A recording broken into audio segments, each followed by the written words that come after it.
11절에서 19절까지 말씀을 한 절씩 교독하시고 마지막 절은 한 목소리로 읽도록 하겠습니다. 제가 가진 성경 신약 124쪽에 있습니다. 누가복음 17장 11절부터 19절까지 말씀을 읽도록 하겠습니다. 예수께서 예루살렘으로 가실 때에 사마리아와 갈릴리 사이로 지나가시다가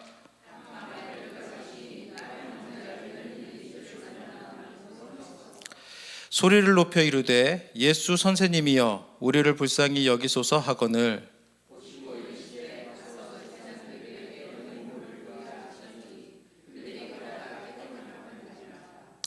그 중에 한 사람이 자기가 나온 것을 보고 큰 소리로 하나님께 영광을 돌리며 돌아와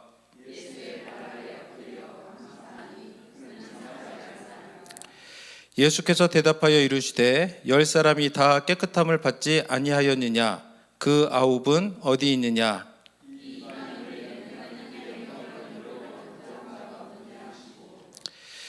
그에게 이르시되 일어나 가라 내 믿음이 너를 구원하였느니라 하시더라.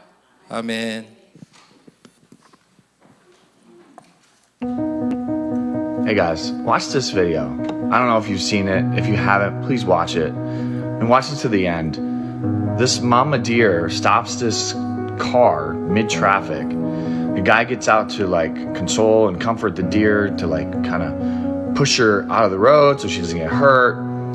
But then the guy instinctually notices that the deer is actually calling out for his help. So he follows her 10 minutes down the road. And sure enough, look where she brings him. Her little baby is all knotted up and tied up in this soccer goal. And she had brought this human to come and help her baby to be free. And I don't know, she's allowing this human to put his hands on her baby to help. And now the mom is stressed because her baby's all stuck. She doesn't know if this human's gonna hurt the baby, so she starts freaking out. But the guy is just super gentle and just lets the mom know that he is there to help. And sure enough, the little baby's free. I just thought this was pretty magical. The guy gets back to his car and this is where it's cool. The baby and the mom come back to that same location where he got to his car. The baby comes up, and watch this. Kneels down, puts his little head down in a sign of thankfulness, thanking this man for freeing him and helping him and listening to his mom's cries for help. Just a magical video. Pay attention to the world around you guys. You never know who needs help. 아멘. 감사하라 내 영혼아, 감사하라 내 영혼아, 내 속에 있는 것들아 다 감사하라. Thank the Lord. Thank the Lord, oh my soul. Thank the Lord, oh my soul. And all that is within me, bless His holy name. 우리 오늘 처음으로 통역하는 새날 자매 우리 지금 통역하고 있습니다. 새날 is translating the message today as a first time, and you can all hear my message through the translation. 오늘 본문 읽었던 이 말씀은 참 잘 알려진 그런 이야기입니다. 저는 이 이야기에서 감사의 원리를 함께 말씀을 드리면서 같이 은혜 받는 그런 시간이 되었으면 합니다. 하나님께서 이 세상 만물을 다 창조하셨는데, 그런데 하나님께서는 그 어떤 법칙과 원리를 다 만들어 놓으셨습니다. 우리가 그런 원리를 찾아내고 이해하면 큰 도움이 될 수가 있겠지요. 예를 들자면 상대성 이론, 만류 인류의 법칙, 이러한 그 법칙들이 세상에 있는 것입니다. 이러한 법칙을 하나님께서 다 만들어 놓으시고 법칙을 따라서 하나님께서 세상을 운행하여 가신다는 것입니다. 그런데 성경을 읽어보면 성경 속에서도 하나님께서 수많은 그런 원리들을 만들어 놓으시고 그 원리들이 숨어 있다는 것을 우리가 알게 되는 것입니다.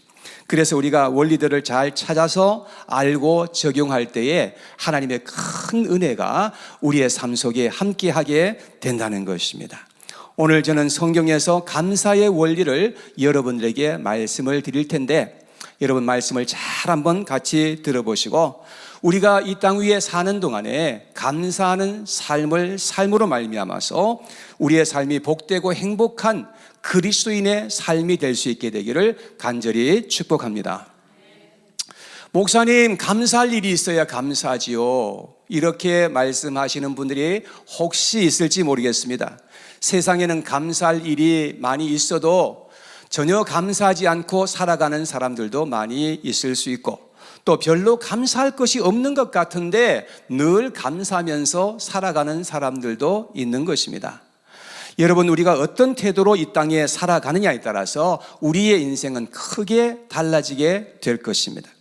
저는 오늘 본문에서 두 가지를 여러분들에게 말씀을 드릴 텐데요. 첫째는 우리가 감사해야 할 이유가 무엇인 것임을 말씀을 드리겠습니다.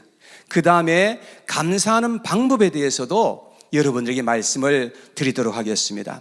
하나님이 우리의 마음속에 풍성한 은혜로 함께하여 주시기를 간절히 바랍니다. 우리가 이 세상에 살아갈 때 감사해야 할 이유가 무엇일까요? 여러분, 우리가 감사해야 할 이유는 너무나 천 가지 만 가지 많겠습니다. 그러나 저는 이 시간 두 가지를 여러분들에게 말씀을 드리겠습니다. 첫째는 우리가 감사해야 할 이유는 우리가 감사할 때에 하늘에 계신 하나님이 영광을 받으시기 때문에 그렇습니다. 오늘 본문에 보면 10명의 나병 환자는 예수님께 다 고침을 받았습니다. 그리고 그 중에서 사마리아인 한 명이 예수님께로 돌아와서 하나님께 영광을 돌리면서 감사했던 그런 내용이 기록되어 있습니다. 그때 예수님은 그 한 명을 통해서 영광 받으시는 것을 우리가 보게 되는 것입니다. 성경을 읽어보면 어려운 상황에서 고통을 당하였을 때에 원망하고 불평했던 그런 이야기들이 많이 기록되어 있는 것을 보게 됩니다. 그런데 하나님께서는 사람들이 어떤 환경에 처해져 있든지 상관없이 원망하고 불평하는 것을 굉장히 하나님은 기뻐하지 않으신다는 것을 알게 됩니다. 그 이유는 뭐냐 하면 불평과 원망은 불신에서부터 나오는 것이기 때문에 그런 것입니다.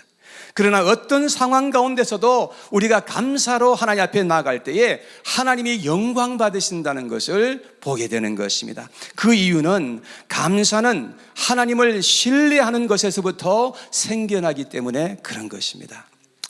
아삽이라는 사람은 시편 50편 23절에 그는 이렇게 말했습니다. 감사로 제사를 드리는 자가 나를, 하나님을 영화롭게 한다, 이렇게 말하였습니다. 우리가 땅에서 감사하면 하늘에서는 하나님께서 영광을 받으시는 줄 믿으시길 바랍니다. 그래서 데살로니가전서 5장 18절에 보면 기록하기를 범사에 감사라, 이것이 그리스도 예수 안에서 너희를 향하신 하나님의 뜻이니라, 그렇게 말씀을 하였습니다. 우리의 상황이 어떠하든지 감사하면서 나아갈 것을 우리에게 말씀하신 것이죠. 그것이 하나님을 향한 우리의 믿음이기 때문에 그렇습니다. 또 빌립보서 4장 6절에 보니까 아무것도 염려하지 말고 다만 모든 일에 기도와 간구로 너희 구할 것을 감사함으로 하나님께 아뢰라. 여러분, 모든 환경과 상황에서 감사할 것을 성경은 이렇게 우리에게 말씀해 주고 있습니다. 왜냐하면 어려운 환경과 상황도 다 하나님의 주권 속에 있는 것이기 때문에 그렇다는 것입니다. 여러분, 요나가 물고기 뱃속에 들어갔을 때에 하나님께 감사하는 기도를 올려드렸던 것입니다. 요나서 2장 9절 말씀해 보니까 요나가 기도한 내용입니다. 같이 한번 읽어보겠습니다. 시작. 나는 감사하는 목소리로 주께 제사를 드리며 나의 소원을 주께 갚겠나이다. 구원은 여호와께 속하였나이다 하니라. 여러분, 물고기 뱃속에 있다고 한번 생각해 보신 적이 있습니까? 이루 말로 다 할 수 없는 고통과 힘든 그러한 상황이 아닐 수가 없는 것이죠. 그런데 그런 상황에서도 요나가 하나님께 감사의 기도를 드릴 수 있었던 이유는 하나님의 절대적인 주권을 믿었기 때문에 그런 것입니다. 우리는 고통의 상황을 보면서 부정적으로 생각할 것이 아니라 고통의 상황을 다스리실 수 있는 그 능력의 하나님께 우리가 감사하면서 나아갈 수 있어야 한다는 것입니다. 그러면 하나님께서 움직이세요. 하나님께서 역사하여 주시고, 그래서 하나님께서 놀라운 그런 기적을 우리에게 베풀어 주시는 것입니다. 그리고 우리의 앞에 살 길이 활짝 열려지도록 하나님께서 역사하여 주실 것입니다. 그것이 하나님께서 일하시는 감사의 원리이라는 것입니다. 자, 두 번째, 우리가 감사해야 할 이유는 감사할 때 하나님의 특별한 은혜가 임하기 때문에 그런 것입니다. 자, 첫째는 하나님께서 영광을 받으세요. 그 다음에 두 번째는 하나님께서 영광을 받으시고 끝나는 것이 아니라 하나님이 우리에게 특별한 은혜로 함께하여 주신다는 것을 알아야 하는 것입니다. 자, 어떠한 특별한 은혜가 임하는 것일까요? 첫째, 감사는 구원의 은총을 입게 하여 주는 것입니다. 오늘 본문에 보면 병나음을 받았던 10명 중에서 구원의 은총을 입었던 사람은 오직 사마리아인 한 사람밖에는 없었던 것을 볼 수가 있습니다. 나머지 9명은 몸의 병은 고침을 받았을지 몰라도 영혼의 구원을 받는 특별한 은총을 입지는 못하였던 것입니다. 믿음으로 감사하게 될 때에 하나님께로부터 구원의 은총을 입게 된다는 것을 여러분 믿으시기를 축복합니다. 시편 50편 23절에 이 말씀을 다시 한 번 더 읽어보겠습니다. 시작. 감사로 제사를 드리는 자가 나를 영화롭게 하나니 그의 행위를 옳게 하는 자에게 내가 하나님의 구원을 보이리라. 우리가 감사로 하나님께 영광을 돌릴 때에 하나님께서는 우리에게 구원의 은총을 베풀어 주신다는 것을 믿으시기를 바랍니다. 아멘. 자, 감사는 기적을 만나는 특별 은총을 입게 합니다. 다니엘은 왕의 조서가 내려서 누구든지 기도하면 사자굴에 던져질 것을 잘 알고 있었습니다. 그럼에도 불구하고 다니엘은 평소에 하던 대로 집으로 돌아가서 창문을 열고 예루살렘을 향해서 그는 간절하게 기도할 때에 감사의 기도를 올렸던 그런 내용이 성경에 기록되어 있습니다. 여러분, 그럴 때에 하나님께서 다니엘을 구원하여 주신 줄로 믿습니다. 바울과 실라는 복음을 전하다가 매를 맞고 감옥에 갇히게 된 것입니다. 정말 이해할 수 없는 그런 상황이 펼쳐지게 된 것이지요. 자, 그런데 바울과 실라는 감옥 속에서 하나님 앞에 찬양하면서 감사의 그 기도를 올렸던 것을 알 수가 있습니다. 그럴 때에 하나님께서 놀라운 기적을 베푸시고 그 구원의 은총을 베풀어 주셨던 것을 우리는 보게 되는 것입니다. 감사는 기적을 창조하는 능력이 나타나게 한다는 것을 여러분 꼭 기억하시기를 바라겠습니다. 1877년 4월에 엄청난 메뚜기 떼가 미네소타주를 습격해서 농작물을 전멸할 상태의 그런 처지에 놓이게 되었습니다. 그때 주지사였던 필스베리는 모든 주민에게 4월 27일을 감사 기도의 날로 선포하게 됩니다. 농작물은 피해를 입었지만 아직 우리에게 건강한 몸이 있고 앞으로도 기회를 주실 우리 하나님께 감사하자라고 하는 그런 취지였습니다. 그래서 그날 미네소타주의 모든 교회는 문을 활짝 열고 감사 예배를 드리면서 미네소타주의 주민 전체의 감사가 하늘을 울렸던 것이었습니다. 그런데 정말로 믿기 어려운 사실이 일어나게 되었습니다. 온 들판을 가득 메우고 하늘을 새까맣게 덮었던 그 메뚜기 떼가 며칠 사이에 다 죽어버렸던 것이었습니다. 그 후에 과학자들이 메뚜기 떼가 전멸한 이유를 알아보기 위해서 다방면으로 연구를 했는데 이유를 찾을 수가 없었던 것이었습니다. 그래서 그들이 내린 결론이 뭐냐 하면 우리가 감사할 때에 하나님이 기적을 베푸셨다라는 것이었습니다. 감사는 우리의 삶에서 하나님의 기적을 불러오는 불씨가 된다는 것을 여러분 믿으시기를 축복합니다. 세 번째, 감사는 우리의 삶을 행복하고 건강하게 만들어줄 수 있는 특별한 은혜가 임하게 하여 주는 것입니다. 감사는 하나님이 믿음의 사람들에게 주시는 특효 비타민입니다. 그래서 감사가 충만한 사람에게는 마귀가 장난하지 못하고 왔다가 도망하게 될 것입니다. 감사는 우리의 몸의 세포를 춤추게 만들어줄 것입니다. 그러므로 감사하는 사람들은 감사하지 않고 살아가는 사람들보다도 훨씬 더 건강하게 살아갈 수가 있게 될 것입니다. 마음속 깊은 행복감에 관여하는 호르몬은 다이돌핀이라고 하는 것인데 이 호르몬은 도파민보다 강하고 엔돌핀보다 강한 것이라고 그렇게 알려져 있습니다. 우리가 어떤 현상을 통해서 깊이 마음에 감동하고 감사하게 될 때에 이 다이돌핀이라고 하는 호르몬이 우리의 몸속에서부터 나오게 된다는 것입니다. 1998년 미국 듀크 대학 병원의 해롤드 퀘니라는 사람과 데이빗 랄슨이라는 이 두 의사가 실험 연구한 결과를 이제 발표했는데 매일 감사하면서 살아가는 사람들과 그렇지 않고 살아가는 그 사람들 사이에는 평균 7년을 더 오래 살게 된다는 것을 밝혀냈습니다. 여러분, 존 헨리 박사도 말하기를 감사는 최고의 항암제요, 해독제요, 방부제이다 라고 그렇게 말했던 것입니다. 사랑하는 여러분, 감사의 보약을 매일같이 끓여 드시기를 축복합니다. 그러면 여러분들의 생활이 활력을 얻게 될 것이고 더 건강하게 될 것이고 활기차게 될 것입니다. 우울증은 힘을 잃게 되고 떠나가게 되는 역사가 일어나게 될 줄로 믿습니다. 그래서 우리는 감사하면서 살아야 된다고 그렇게 말씀합니다.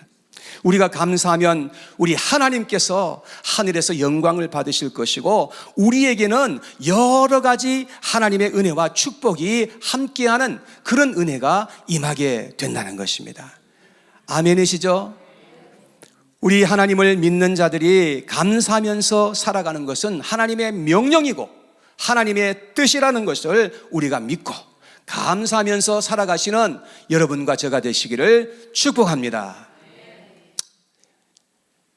어떠한 상황 가운데서도 아무리 어두운 상황이 우리 앞에 펼쳐질지라도 그래도 하나님을 정말로 믿는 사람들은 그 하나님을 바라보게 될 것이고 감사함으로 앞으로 전진해 나갈 수 있게 될 줄로 믿습니다.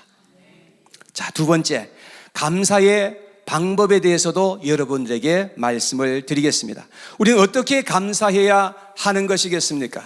저는 오늘 본문을 통해서 세 가지로 여러분들에게 말씀을 드리겠습니다. 자, 첫째, 우리는 예수님 앞으로 돌아와서 하나님 앞에 감사할 수 있어야 합니다. 나병의 고침을 받은 나머지 9명도 감사하는 마음이 있었을 것이라 저는 생각합니다. 그런데 예수님께 돌아오지 않고 그냥 그들은 자기들 길로 갔던 것입니다. 그래서 감사한 마음이 있었을지라도 그 마음이 오래 갈 수가 없었던 것이었습니다. 그래서 우리는 하나님 앞에 은혜를 입고 정말로 살아간다는 것을 알고 믿는다고 한다면 예수님 앞에 와서 하나님 앞에 감사하는 그런 삶을 살아야 한다는 것입니다. 하나님을 믿지 않고 살아가는 사람들도 사실 감사하면서 살아가는 사람들이 많이 있습니다. 자, 그런데 그들은 그냥 감사하는 것이지 감사의 대상이 없다는 것입니다. 여러분, 그런 감사는 별로 효과가 없다는 거예요.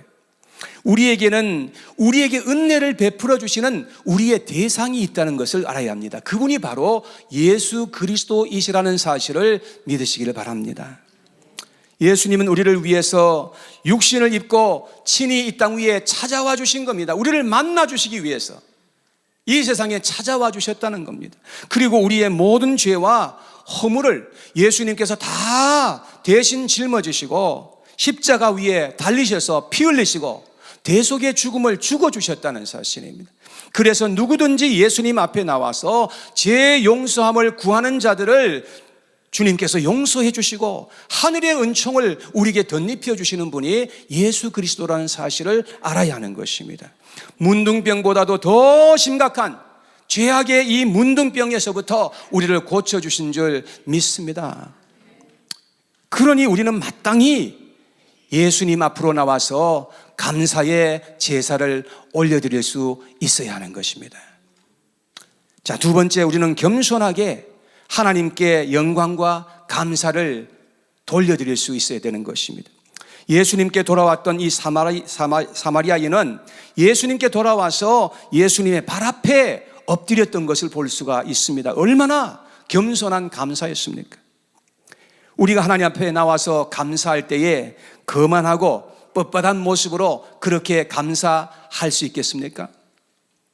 진정한 감사의 표현은 하나님 앞에 겸손함입니다.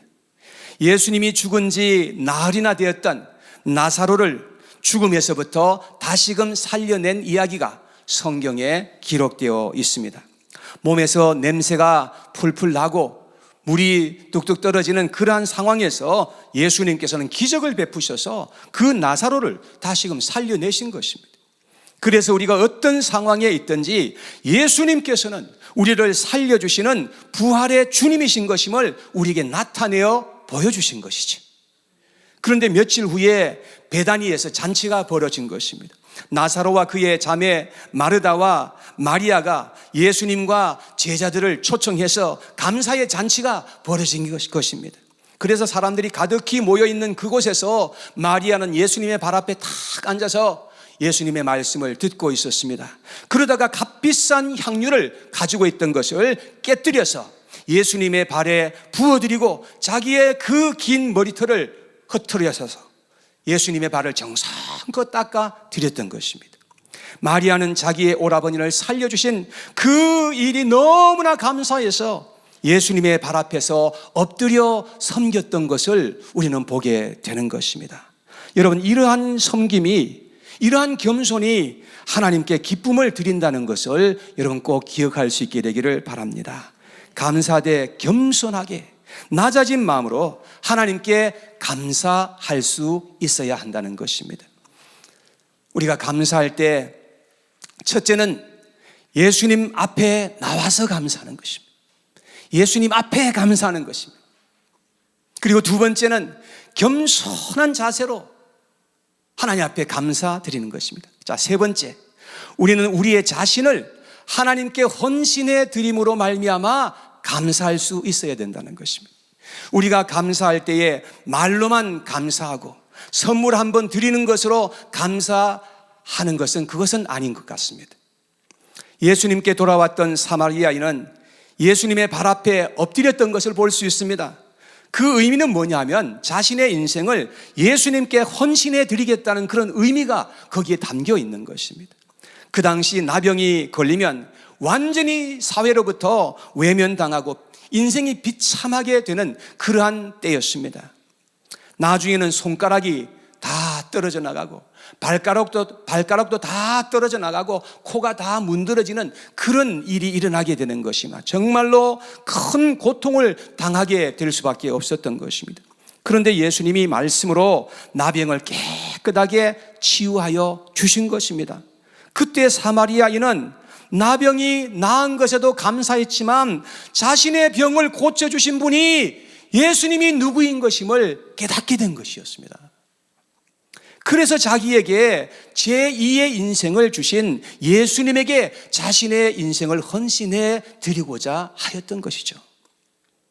우리 역시 나병보다도 더 심각한 죄의 병에 걸려 영원히 정죄받고 영원히 심판과 형벌을 받을 수밖에 없는 우리들을 예수님께서 깨끗하게 영원히 우리를 고쳐주셨다고 한다면 우리는 어떻게 감사해야 하겠습니까? 몇 번 말로 감사하고 말아야 되겠습니까?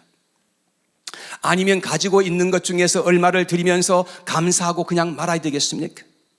그런 감사도 물론 필요하겠지만 우리는 우리의 인생 전체를 주님 앞에 헌신해 드리고 진정한 감사의 삶을 살아야 하지 않겠습니까? 그런 감사를 하나님이 얼마나 기뻐하실지 여러분 한번 생각해 보시기를 바랍니다. 결론의 말씀을 드리겠습니다. 오늘은 감사절 예배를 하나님 앞에 이렇게 함께 올려드리고 있습니다. 그저 1년에 한 번 하나님 앞에 나와서 감사하는 그러한 일이 되지 않기를 저는 바랍니다. 우리는 우리의 삶 전체가 하나님께 감사가 되도록 그렇게 살아야 할 줄로 믿습니다. 우리의 시작이며 우리의 구원이시며 우리의 모든 것 되시는 그 하나님을 우리는 기억하면서 살아야 한다는 것입니다. 그리고 그분께 합당한 감사를 늘 주님 앞에 드리면서 그렇게 우리가 살아야 하지 않겠습니까? 어떤 분은 말하기를 하나님께 감사할 때에 목숨 걸고 감사라고 그렇게 말했습니다. 그리고 감사가 최고의 영성이라고 그렇게 말했습니다. 여러분, 감사보다 더 큰 믿음이 있겠습니까? 아무것도 보여지는 것 없고 잡히는 것 없지만 우리는 그 살아계신 하나님을 믿고 믿음으로 감사하는 삶을 이 세상에서 살아갈 수 있어야 한다는 것입니다. 그럴 때 우리 살아계신 하나님께서 움직이시고 우리의 삶 속에 기적을 베푸시는 놀라운 하나님이신 것임을 우리가 알게 될 것입니다. 감사는 하나님을 가장 기쁘시게 하는 행위인 것임을 성경은 우리에게 말씀해 주고 있습니다. 시편 69편 30절과 31절의 말씀인데 우리 함께 읽어보겠습니다. 시작.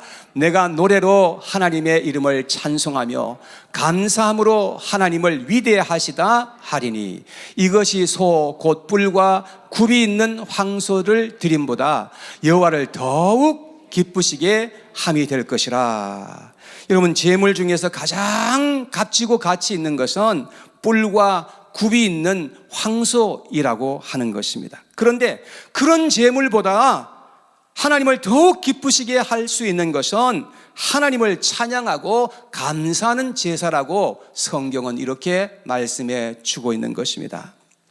여러분, 이것보다 더 하나님을 기쁘시게 할 수 있는 것이 없다고 성경은 말씀합니다. 그러므로 감사의 계절뿐만이 아니라 1년 내내 늘 감사의 제사로 하나님을 가장 기쁘시게 해드릴 수 있는 여러분과 제가 되시기를 주님의 이름으로 축복합니다.